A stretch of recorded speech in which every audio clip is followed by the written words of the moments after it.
Guys, have you heard about this story of Victoria?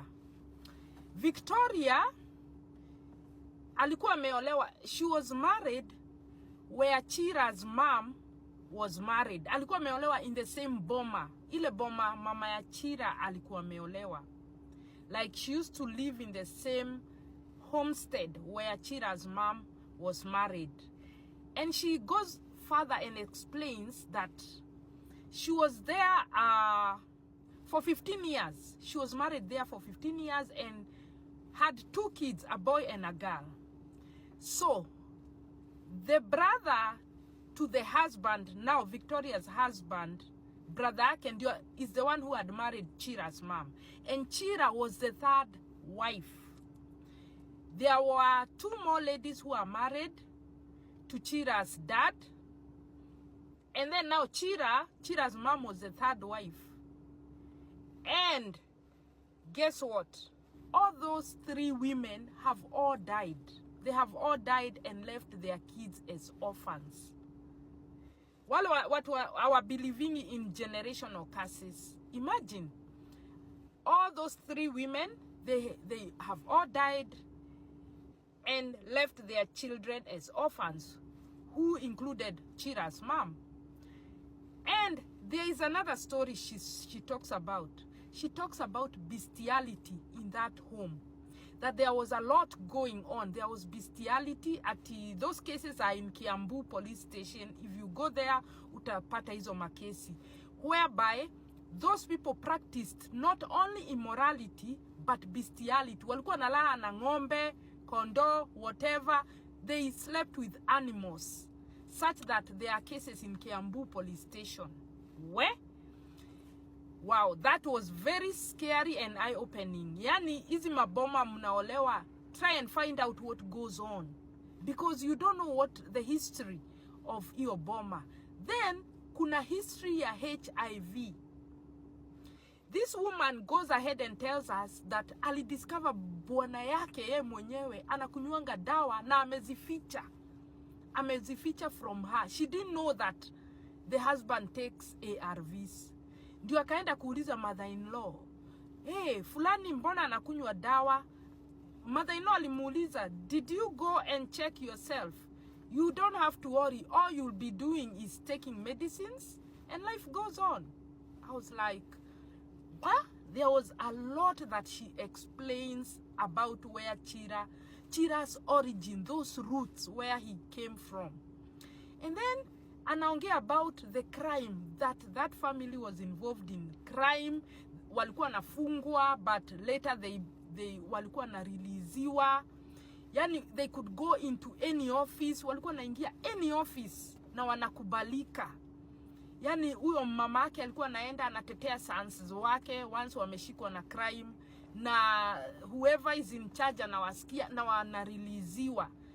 Like kulikuwa na a big tight brotherhood going on. Like the kind of stories anaambiana, they are very scary stories. Akiambiana stories about where Chira came from. And pia anasema Chira akitoka huko alikuwa anaitwa Kihara. You know, in Kikuyu culture, once umezaa mtoto, unaitanga huyo mtoto baba ya huyo bwana yako. So Chira initially alikuwa anaitwa Kihara. I guess later is when they changed after she left. So kukakuwa na case, there was this case, and the man came to pick Chira's mom because baba ya msichana alikuwa ameenda kotini kustaki the man because they used to take young girls. They marry young girls as young as 18. This lady says alikuwa 19 akiolewa kwa hiyo boma. And one of the ladies, wale brother ya, you know, where Chira's dad alikuwa meoa, one was even very young, under 18. So it's like they usually target very young girls to steal their destiny. Watu wale waamini in destiny being stolen. Your destiny can be stolen by people, and usually it is stolen through sexual acts. That's why I usually say sex is spiritual. Those who don't believe sex is spiritual, listen to that lady. I'm trying to translate to those people who can't wale waezi sikia Kikuyu, those who can't understand Kikuyu language. She talks about destiny. They used to steal destinies. You know, they target you, they infect you with HIV, and then you are not allowed to talk to neighbors. Yani, unafungiwa in such a way, ufai kuongea na majirani na nini. No, they keep their stories to themselves. Yani, it was very, very eye-opening. Then, finally, she explains, yeye alihave kwenda for kuachanishwa na hizo spirits, kudetach. She had to go to church so that ajikatanishe na hiyo. You know, once you sleep with someone, there is something called soul ties. Yani mmeshikana, your souls are tied together. That's why unasikianga saa ingine Mama Njoroge anafanana na Baba Njoroge, because wamekuwa together for the last 20 years, for the last 30 years. That's why you are told, be careful who you sleep with. Finally, uta end up kukaa kama yeye. So, yeye alienda church so that to detach herself from, you know, those spirits from that place. And those spirits zisifuate watoto wake. So she had to go there for cleansing. That's when she discovered that those ladies, the 3 ladies wale walikuwa wameolewa na Baba Chira, they did not go to detach themselves from that homestead and everything, the practices that goes on there. So she went there na akajidetach, na akadetach watoto wake, so that hizo spirits zisiwafuate. It was really eye-opening.